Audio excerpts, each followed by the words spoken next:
de partir du côté de... Ah, c'est vrai qu'il faut que je change les pseudos, malheureusement la régie. Désolé, je vous change ça immédiatement. Avec donc d'un côté Easy, Modzai. Hop, avec Easy, Modzai face à Zora de la team TBM. Voilà, c'est nickel. C'est validé. Vous avez l'information. C'est cool. Donc on va pouvoir lancer immédiatement. On a décidé de partir sur un Roy du côté de Zora, qui va pour l'instant pas trop réussir à se dépêtrer de cette situation. On n'oublie pas que Modzai, il affronte à tout hasard le meilleur Roy d'Europe en la personne de Flo. Flo qui a d'ailleurs fait hier deuxième. Très beau forward smash sur une lecture d'Air Dodge, qui a fait deuxième, on le rappelle, lors du Last Stock d'hier, qui était un tournoi qui se déroulait à Paris, 128 joueurs. C'était un sacré level qui était proposé. Et pour le moment, voilà, il l'affronte assez régulièrement, donc il tombera pas dans des pièges. Mais là, il est tombé dans le piège de l'air dodge et le saut qui a été consommé, l'air dodge pour revenir sur le bord de terrain, qui est puni directement par le forward tilt de la part de Modzai, qui va laisser aucune chance à Zora de prendre de l'avance. La team TBM qui est pour l'instant en lead face à Easy Dream, hein, qui est un petit peu pour l'instant dans l'attente de voir s'il est capable de percer ses défenses, parce que pour le moment, l'agressivité et le jeu de juggle de Zora, surprenamment, est en train de faire ses affaires. Ok, un petit coup ici, balancé derrière avec un down air, ça tuera pas encore, c'est un NCT mesdames et messieurs, hein. Un NCT, c'est une map qui est extrêmement resserrée sur les côtés, et je m'attendais à ce que le kill puisse passer, mais ça ne sera pas le cas. Par contre derrière on ne reviendra pas sur le stage, et donc Modzai cette fois-ci prend un excellent lead. On va pouvoir se débarrasser ici de ce Galaga qui a bas pourcent et extrêmement bon en combo starter pour Pac-Man. Les chiches dans le chat, si jamais vous voulez, faites-vous plaisir, c'est fait pour ça. Un petit up air après cet up tilt qui est absolument parfait, derrière la conversion est absolument nickel. Modzai qui est tellement en forme, on sent qu'hier il a tapé contre des gros joueurs parce qu'il est extrêmement à l'aise pour l'instant dans le match-up. Il est extrêmement à l'aise dans le match. Je crois que le saut a été consommé. Heureusement que la plateforme ici lui permet de mixer. Zora qui va très bien se dépêtrer ici de cette situation.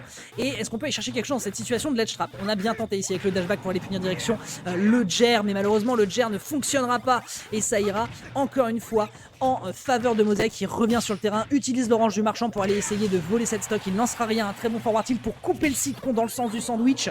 Et de l'autre côté, encore une fois, un bon pari qui est envoyé ici de la part de Modzai qui, mon dieu, est increvable.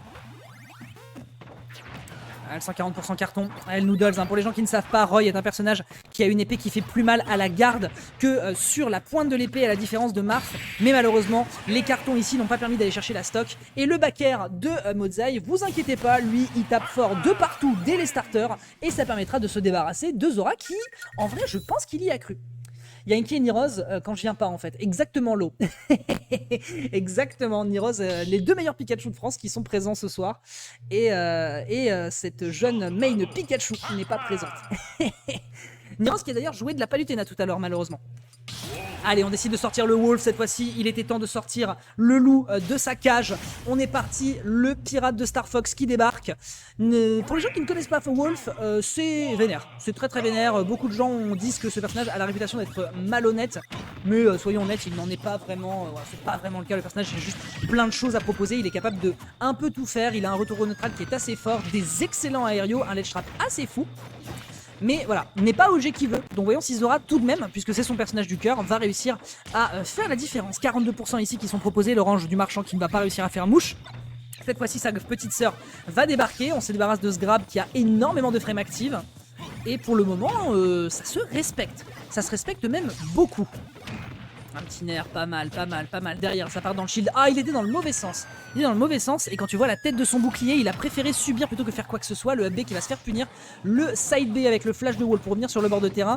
Modzai qui vraiment resserre les taux de plus en plus. Regardez-le, hein, c'est un truc de dingue. Cet après-midi, il était en train de faire un DM de maths. Et là, il est en train d'éclater des gens sur Smash Bros Ultimate. Ça me fracasse.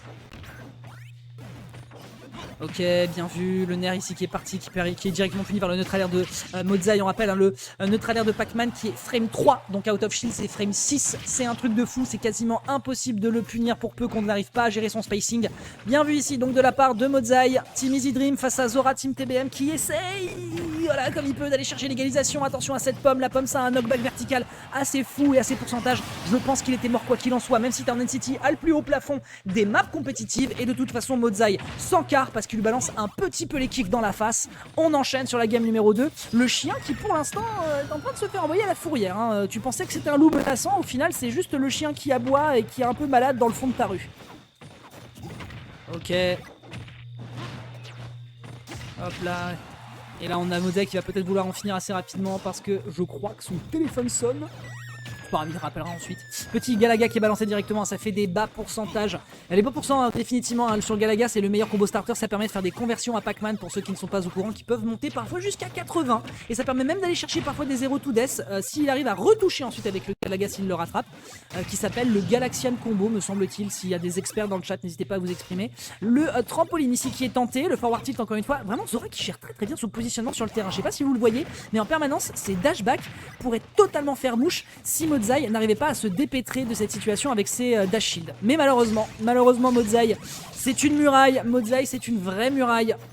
Encore une fois, on a revu les VOD de l'Odyssée et encore une fois ce joueur devient de plus en plus menaçant avec le temps qui passe parce que Otto Santi arrive à faire le café. Très belle B verticale pour réussir à surprendre Zora, pour surprendre Mozaï qui voulait peut-être aller le chercher sur ce bord de terrain. Réutilisation de l'up B, extrêmement bon réflexe de la part de Zora. Moi, me connaissant, j'aurais très certainement buffer air dodge, mais je suis gaze au jeu donc forcément ça ne compte pas. Tentative de back air ici pour punir sur le bord de terrain, on serait certainement mort. Le saut qui est consommé et Zora qui se fait avoir sa stock ici. On a une stock toute fraîche de la part de Mozaï, Waka Waka en puissance.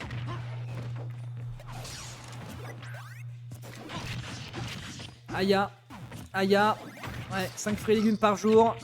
Une petite orange ici pour essayer de clôturer derrière. Profil Couteau qui a pris une game à Sonic ce week-end, c'était ouf. Effectivement, j'étais sur le live et c'est vrai que son wolf était très cool. Malheureusement, ça n'a pas été suffisant. L'adaptation de Sonic, c'était bonne. Et pour l'instant, l'adaptation qu'on a de la part de Zora est plutôt pas mal. On arrive à mettre un peu l'adversaire en déroute, mais on se prend quand même 64% et quand l'adversaire reviendra avec une stock fraîche, laissez-moi vous dire qu'il risque certainement d'avoir du mal. Le drop ledge pour punir directement ici avec un neutral air, c'est pas mal du tout. Ah là là, regardez-moi comment Mozaï se déplace ici pour agresser le forward smash, malheureusement qui a été un peu téléphoné, le timing était mauvais mais l'intention était malveillante, croyez-en mon expérience. Attention, on n'oublie pas aussi que la semaine dernière, Mozaï est tombé dans le down throw side B, hein. Le down throw side B de Wolf, ça ne marche plus depuis le lendemain de la sortie du jeu, donc peut-être que Zora pourrait tenter des choses, potentiellement. Ici Upper qui est très très bien utilisé, qui va peut-être mettre l'adversaire en déroute, on s'endort sur ce ledge avec ce melon qui va faire un énorme délai, on n'a pas anticipé ici pour punir l'adversaire et le backer cette fois-ci avec les petites mouflettes bottinettes de Mozaï qui vont en terminer avec la stock de son adversaire et qui va aboutir à un passage en direction du winner side sur ce winners round 3.